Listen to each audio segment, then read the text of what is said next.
ورحمة الله وبركاته.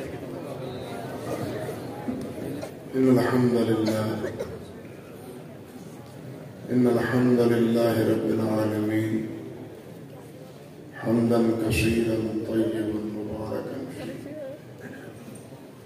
اللهم لك الحمد كما ينبغي لجلال وجهك وعظيم سلطانك. اللهم لا نحصي ثناء عليك أنت كما أثنيت على نفسك. رضينا بالله ربا وبالإسلام دينا وبمحمد نبيا صلى الله عليه وسلم. سبحان الله وبحمده عدد خلقه ورضا نفسه وزنة عرشه ومداد كلماته. وأشهد أن لا إله إلا الله وحده لا شريك له وأشهد أن محمدا عبده ورسوله. أما بعد، فأعوذ بالله السميع العليم من الشيطان الرجيم من همزه ونفخه ونفثه. بسم الله الرحمن الرحيم. إنا نحن نزلنا الذكر وإنا له لحافظون. اللهم صل على محمد وعلى آل محمد كما صليت على إبراهيم وعلى آل إبراهيم إنك حميد مجيد. اللهم بارك على محمد وعلى آل محمد كما باركت على إبراهيم وعلى آل إبراهيم إنك حميد مجيد. محترم و معزز علماء کرام، ہمارے قرآن مجید انسٹیٹیوٹ کے اساتذہ اور رائے کرام، اللہ ذوالجلال والاکرام ان کی کوششوں کو قبول بھی فرمائے، ان کی عمروں میں برکت بھی فرمائے اور ان کے کام کو صبر آور فرمائے اور قبول شرف قبولیت سے نوازے.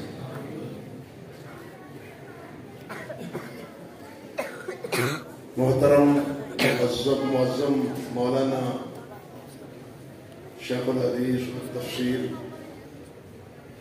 مولانا عبدالرحمن بشیر احمد حفظہ اللہ ومتعال اللہ وطیر طول حیاتی نے ایک واقعہ آپ کے سامنے بڑا ہی ایمان افروز بیان کیا ہے.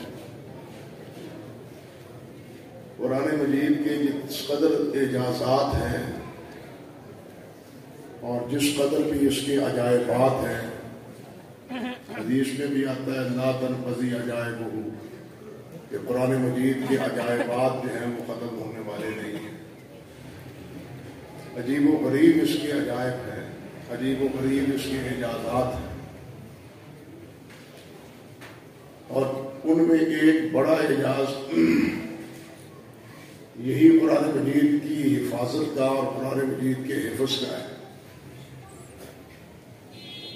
علامہ قرطبی رحمۃ اللہ علیہ نے اسی قسم کا ایک بڑا عجیب و غریب واقعہ نقل کیا ہے. مامون کے دربار میں جو بنو عباس کا خلیفہ تھا، اس کے دربار میں ایک یہودی آیا جو بڑا خوبصورت تھا اور عربی زبان سے بھی وہ واقف تھا اور عربی فر بولتا تھا، بڑا ہی جوان رانا تھا.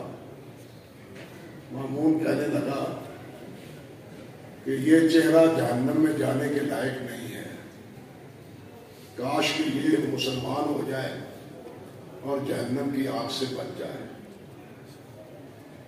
مامون نے اسے کہا کہ اللہ کے بندے تم مسلمان ہو جاؤ، اسلام قبول کر لو،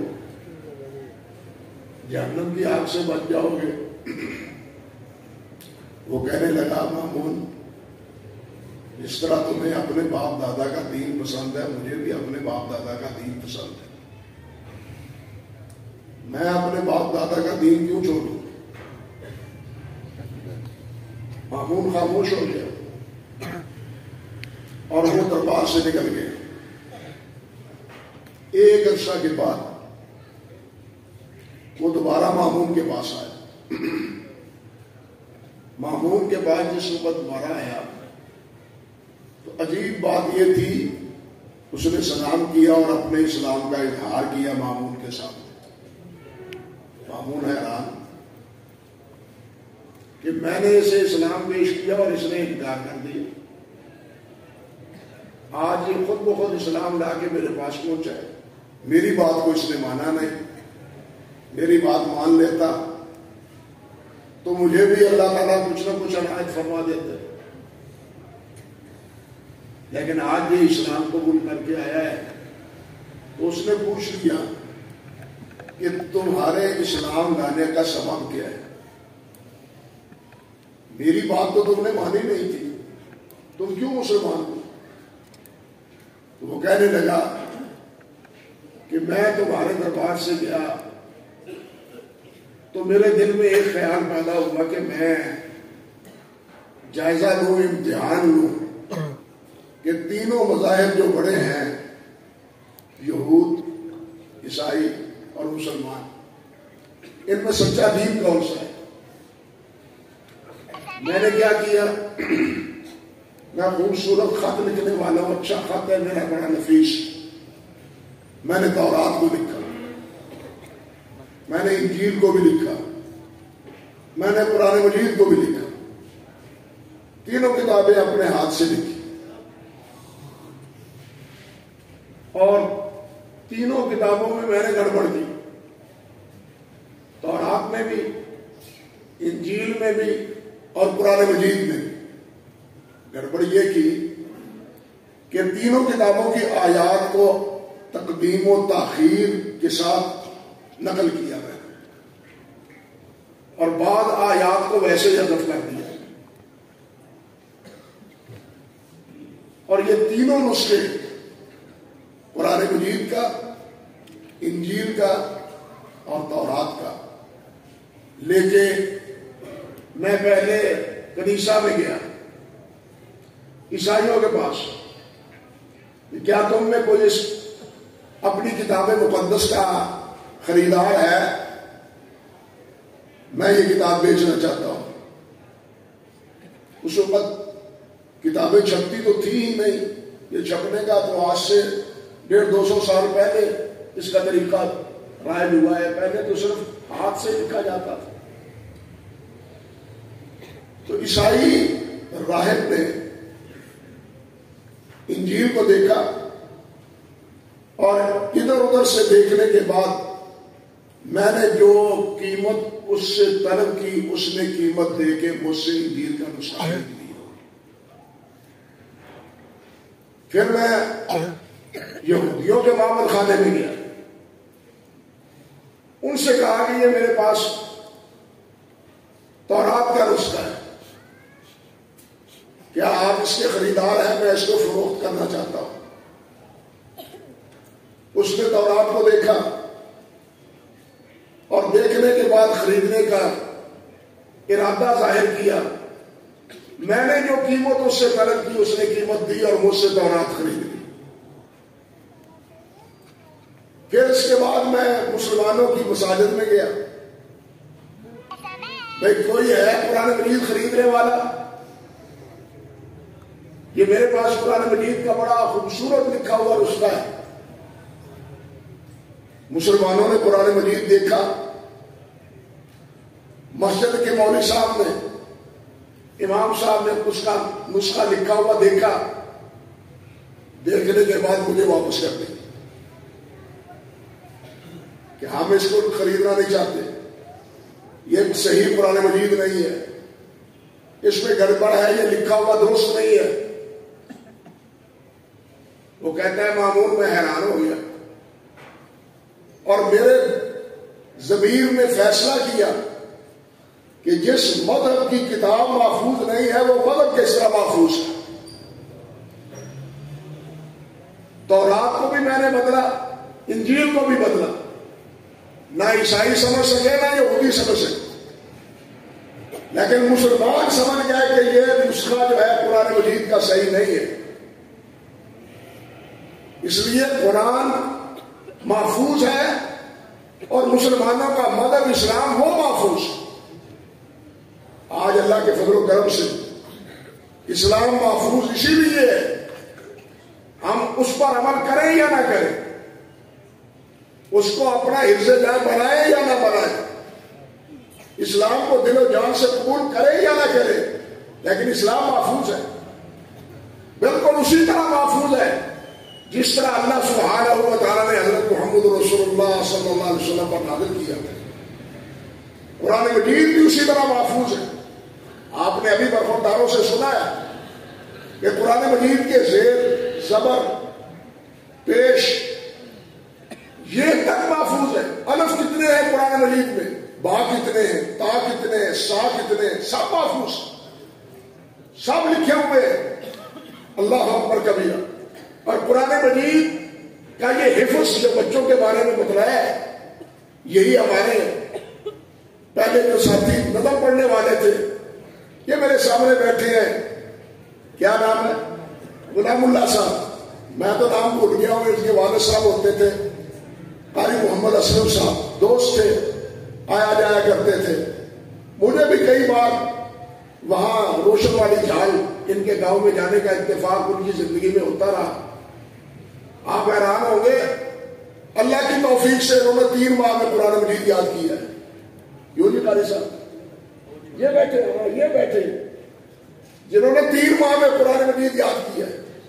قرآن مجید ہے جی، اور قرآن مجید یعنی دنیا کی جتنی مذہبی کتابیں، ابھی آپ نے سنا نہ ہندوؤں کو یاد ہے، نہ عیسائیوں کو یاد ہے، اور نہ سکھوں کو یاد ہے، نہ یہودیوں کو یاد ہے، یہ یاد ہے تو ایک مسلمانوں کو یاد ہے، اور یہ بچوں سے لے کے بوڑھوں تک یاد ہے، اور یہ فقیروں سے لے کے بادشاہوں تک یاد ہے۔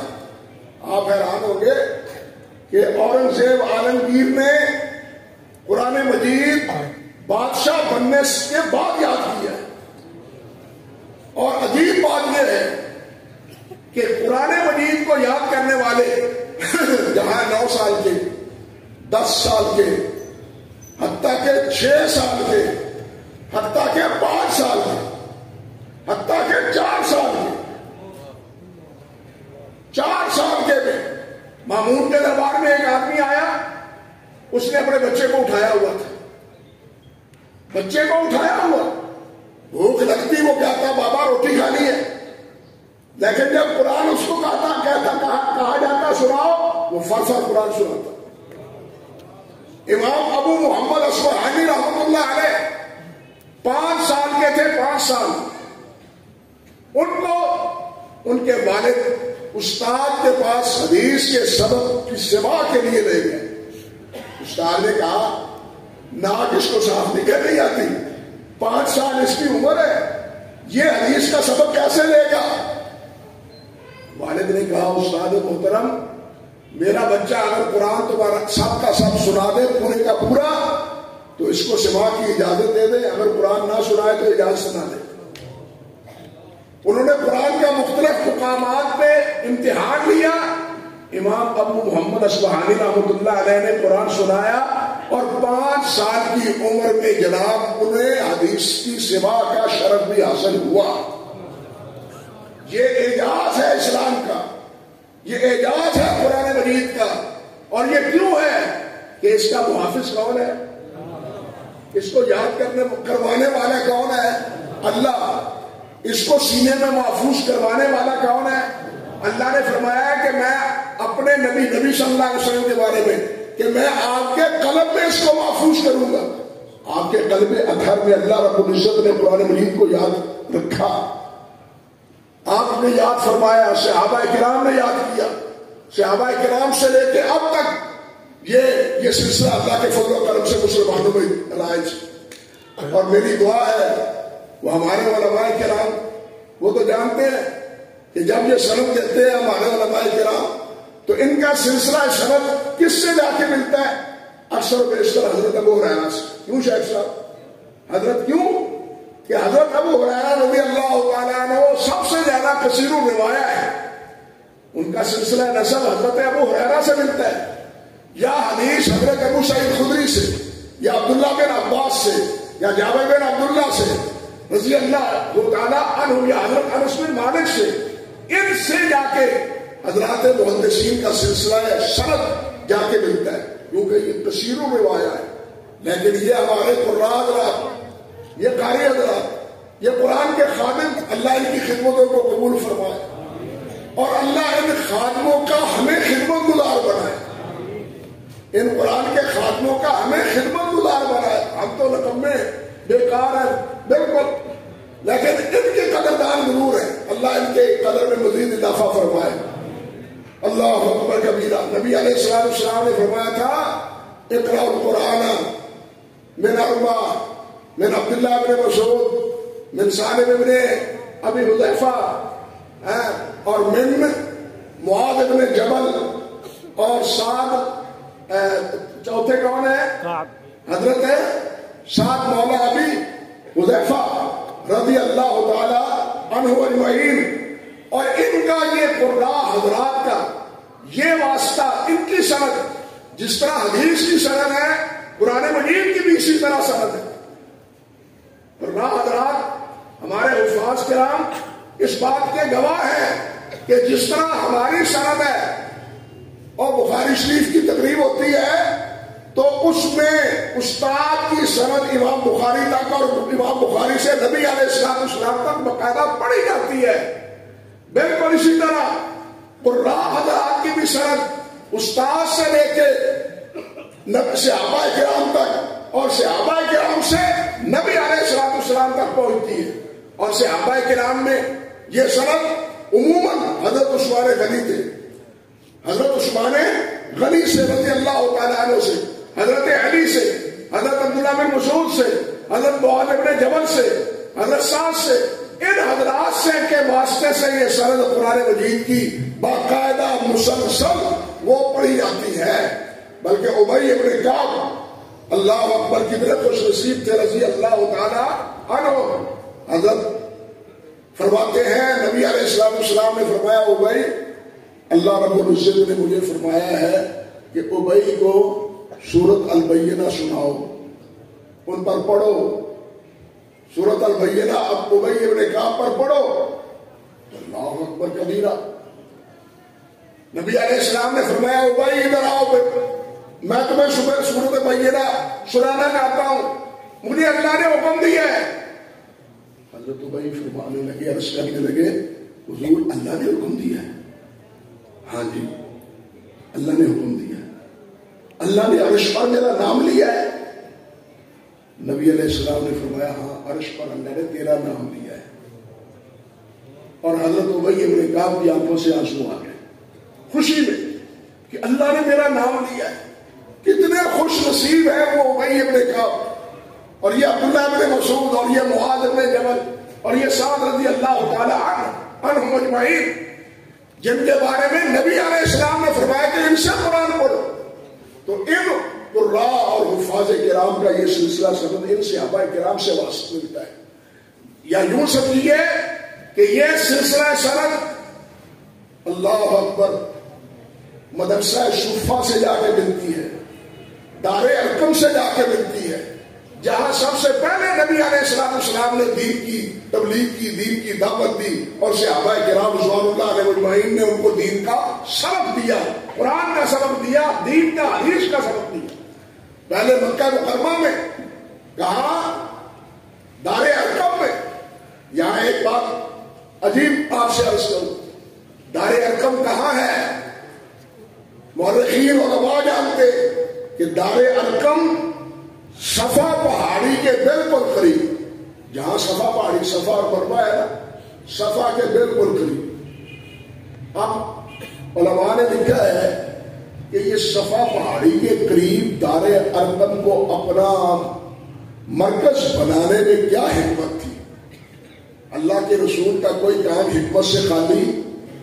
جس طرح اللہ کا فرمان یا اللہ کا حکم یا اللہ کا عمل حکمت سے خالی، اس حکیم مطلق کا کوئی قول فعل حکمت سے خالی نہیں۔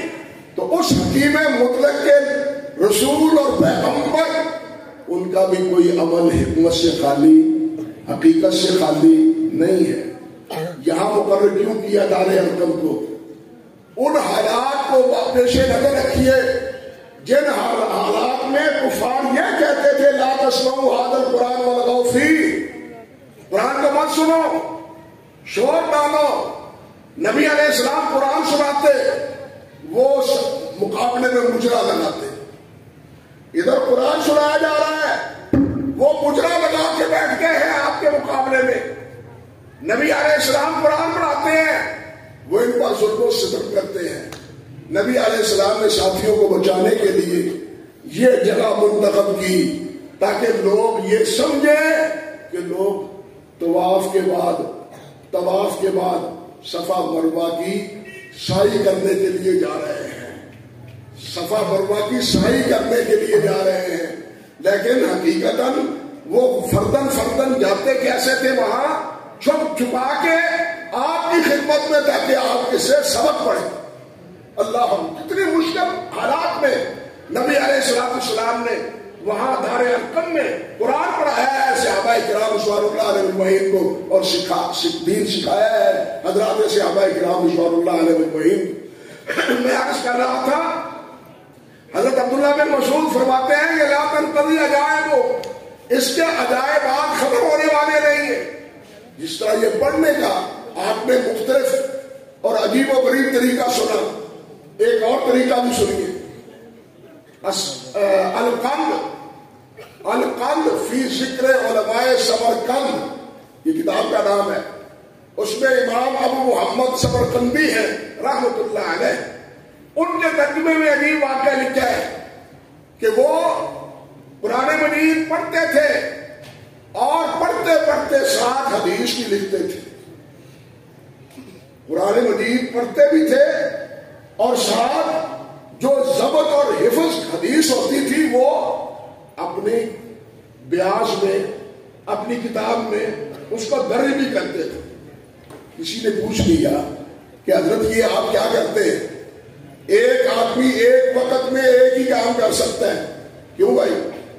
لکھنے والا، خود لکھنے والا، آپ بتائیے کوئی اور کام سن سکتا ہے؟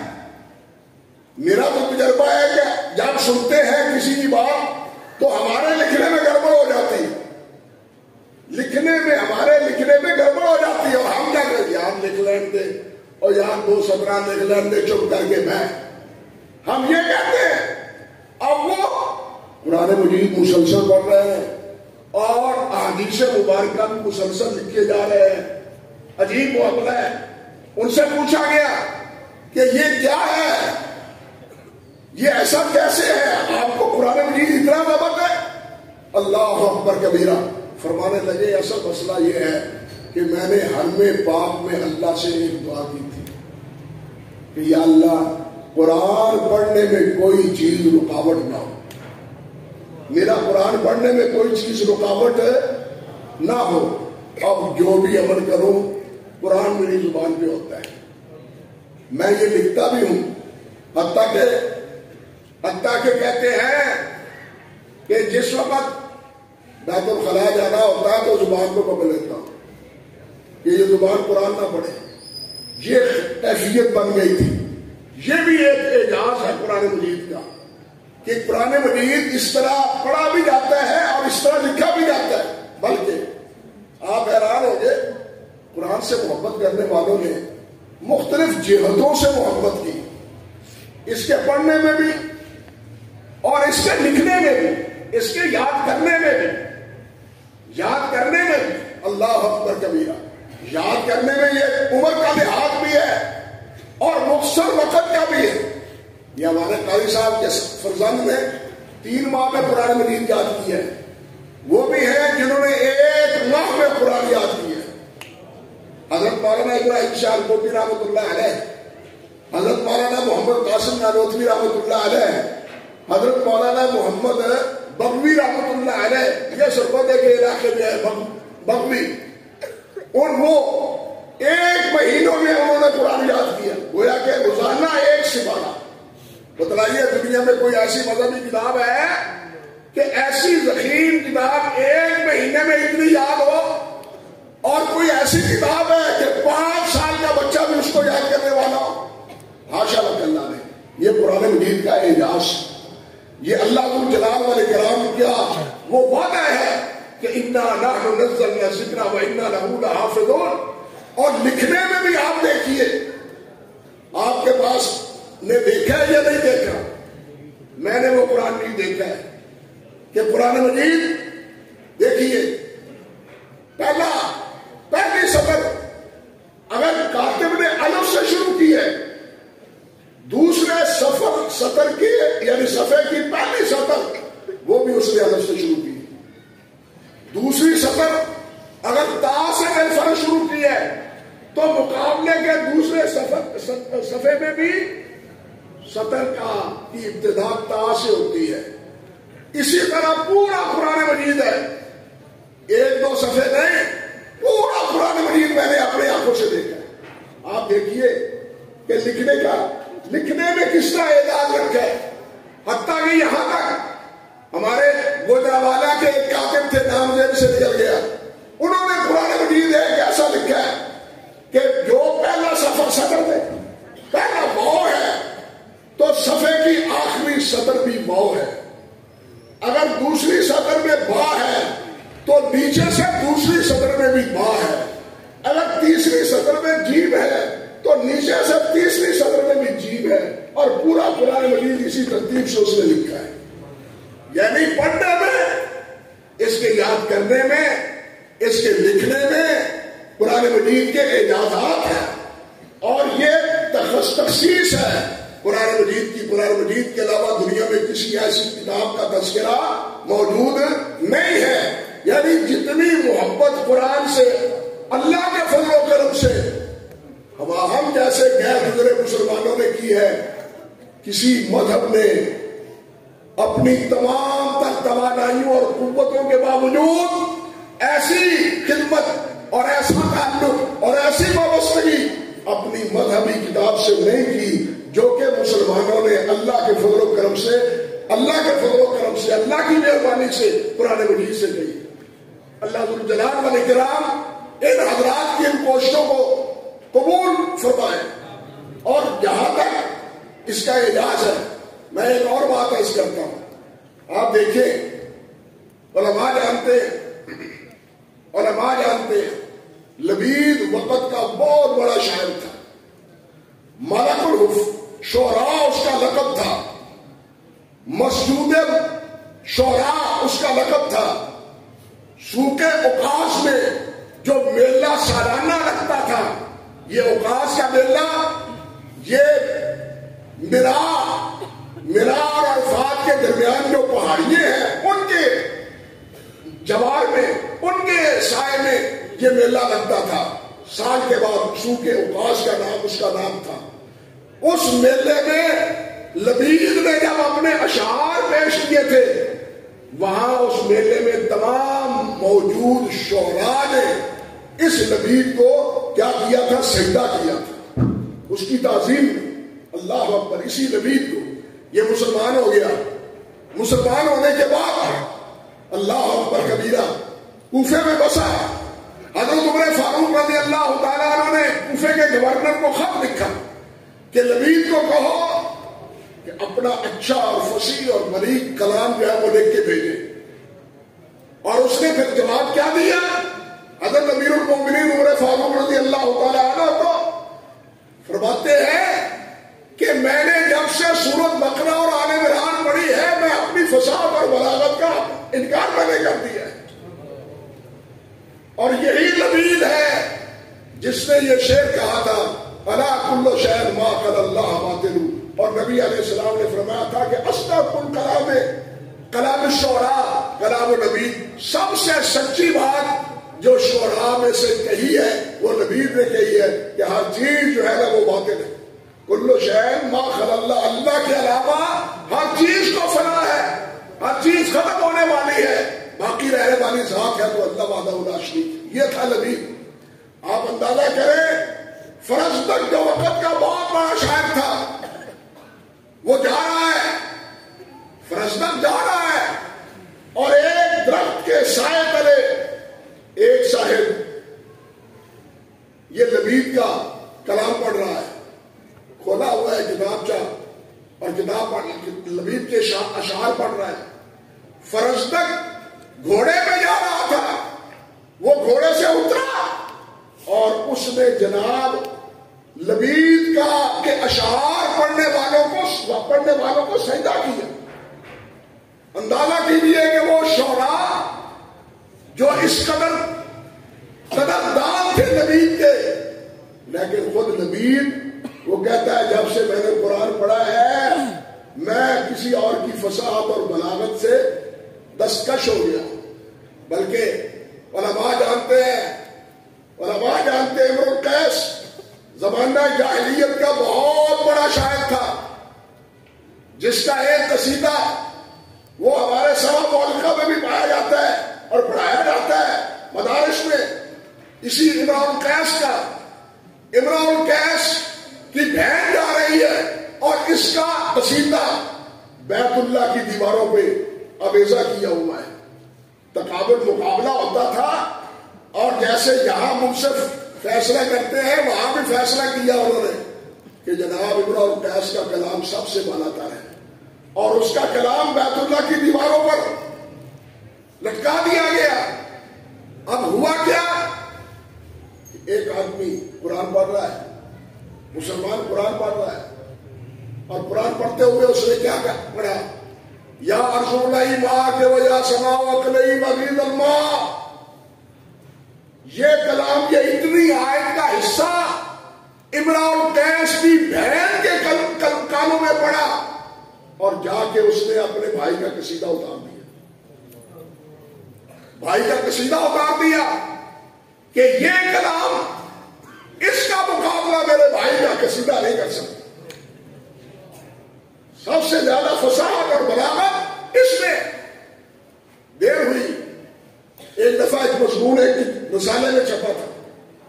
مصر کا ایک بہت بڑا مستشرق, جامع ازہر کا فاضل اور جامع ازہر کا استاد, وہاں کے ایک اور دوسرے استاد جو عربی کا استاد تھا کامل گیلانی, اس سے کہنے لگا وہ مستشرق, یہ شہر تم بڑے ہی ادیب آدمی ہو, کیا قرآن کو تم واقعی اللہ کا کلام مانتے ہو؟ قرآن کو تم اللہ کا کلام مانتے ہو؟ کامل کہنے لگا ہاں ہم اللہ کا کلام مانتے ہیں, اس کو اللہ اکبر کبیرہ. تو وہ کہنے لگا عجیب بات ہے کہ تمہارے جیسے فاضل آدمی بھی اس کو اللہ کا کلام مانتے ہیں. کامل کہنے لگا ابھی تجربہ کر کے دیکھ لیتے ہیں. اب آئے اور بنائے یہ الفاظ کہ جہنم بڑی ہوئی ہے. کامل کہتا ہے ہم نے 15 جملے بنائے, 15-16 جملے بنائے کہ جہنم بھری ہوئی ہے. ایک بھی, دو بھی, 3, 15 جملے بنائے. میں نے کہا اور جملہ کرو. بس یہی اس معنی کی اور اس مفہوم کی ادائیگی کے لیے یہی بہت اچھے جملے ہو سکتے. کہنے لگا اب قرآن سے سنو, قرآن کیا کہتا ہے. کہتے قرآن کی نے کیا کہا ہے؟ قرآن کہتا ہے یوم نقول لجہنم هل امتلأت وتقول هل من مزید. وہ مستشرق کہنے لگا میری گواہی لکھ لو کہ قرآن واقعی اللہ کا کلام, میری گواہی لکھ لو کہ قرآن واقعی اللہ کا کلام ہے. جو پہلے منکر تھا اسی مجلس میں ایک آیت سن کے وہ مسلمان ہو. اصمعی وقت کا بہت بڑا ادیب تھا, وہ قرآن پڑھ رہا ہے اور قرآن پڑھتا ہوا کیا کہتا ہے, السارق والسارقۃ فاقطعوا ایدیہما جزاء بما کسبا واللہ قسم واللہ غفور رحیم. ایک بدو قریب تھا, وہ بیٹھا ہوا, وہ کہنے لگا کیا پڑھ رہے ہو, کیا پڑھ رہے ہو؟ قرآن پڑھ رہا ہوں. قرآن نہیں ہے یہ قرآن نہیں ہے. کیا پڑھ رہے ہو تم؟ قرآن ہے. اگر یہ قرآن نہیں ہے پھر پڑھو, دیکھو کیا پڑھ رہے ہو. تو وہ پھر غور سے کرتا ہے. اصمعی غور سے, حالانکہ وہ خود ادیب آدمی تھا, شاعر تھا اور ادیب تھا. پھر اس نے پڑھا, سمجھ آئی کہ ہاں اس نے ٹوکا ہے تو میری غلطی ہے. پھر اس نے پڑھا السارق والسارقۃ فاقطعوا ایدیہما جزاء بما کسبا نکالا من اللہ واللہ عزیز حکیم. وہ وہ تو کہنے لگا یہ ہے قرآن، وہ قرآن نہیں تھا۔ اسمعی کہنے لگا تمہیں کیسے پتا چلا، اور تم تو بدو ہو، اور تمہیں کیسے پتا چلا، تم تو عالم ہو؟ وہ کہنے لگا میں اس لیے سمجھا ہوں کہ ایک طرف تو تم کہتے ہو جزاؤں بما کسب کہ یہ اس کے جرم کی سزا ہے، اور ساتھ کہتے ہو واللہ غفور الرحیم، اللہ بڑا بخشنے والا ہے۔ یہ سزا بھی دے اور بخشنے والا بھی ہو، یہ دونوں چیزیں مل نہیں سکتی، یہ جوڑ نہیں بنتا، یہ کلام اللہ کا نہیں ہو سکتا۔ عزیز الحکیم، اللہ غالب ہے اور اس کا ہر حکم حکمت پر مبنی ہے، یہ ہے اللہ کا کلام۔ تو اللہ کے کلام کے اس اعجاز کو اور اللہ کے قرآن مجید کے اس حقیقت کو ہر دور میں تسلیم کیا ہے۔ اور یہاں میں آخر میں ایک بات اور عرض کیے جاتا ہوں کہ قرآن مجید میں اللہ رب العزت نے فرمایا ہے وَأَنزَلْنَا إِلَيْكَ رُوحًا مِّنْ أَمْرِنَا، اور مفسرین نے اس کی تفسیر میں یہ بھی ایک قول ذکر کیا ہے کہ یہاں روح سے مراد قرآن مجید، یہاں روح سے مراد کیا ہے؟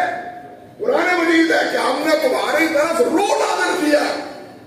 کیا مطلب ہے کہ یہ قرآن مجید جس طرح اس انسان کی زندگی کی ضمانت روح سے ہے، اسی طرح اس دنیا کی زندگی اور بقا کی ضمانت بھی اس قرآن سے ہے۔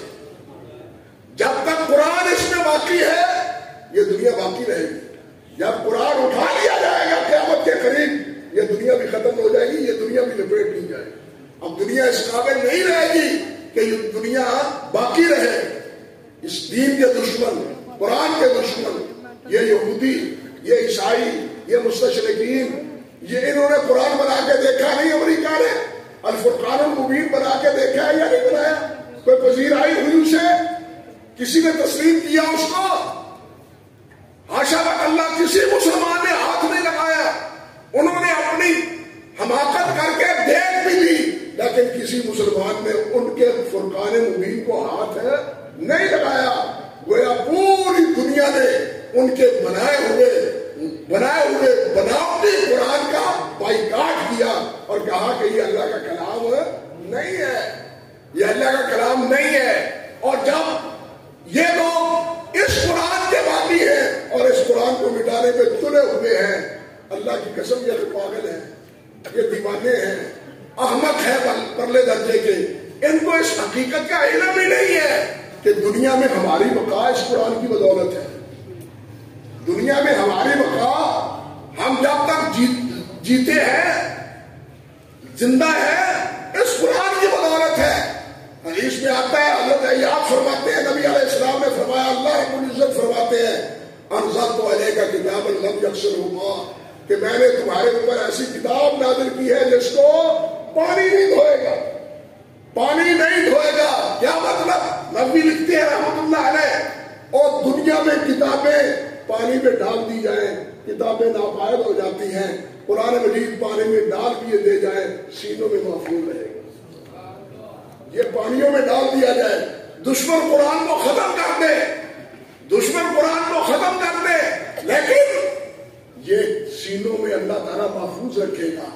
اور جب قیامت قائم ہونے کا وقت آئے گا تو اس کی ایک علامت یہ ہوگی کہ یار نہ یہ لکھا ہوا قرآن ہوگا، نہ سینوں میں قرآن ہوگا، اور پھر دنیا کے لپیٹنے کا وقت قریب آ جائے گا۔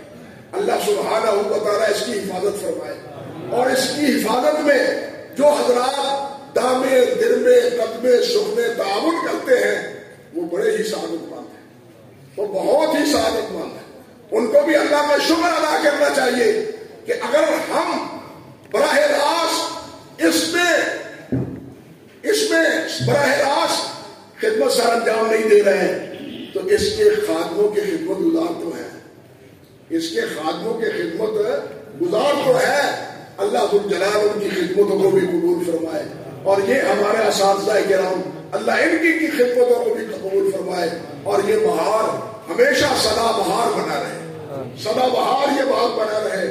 وآخر دعوانا الحمدللہ رب العالمین۔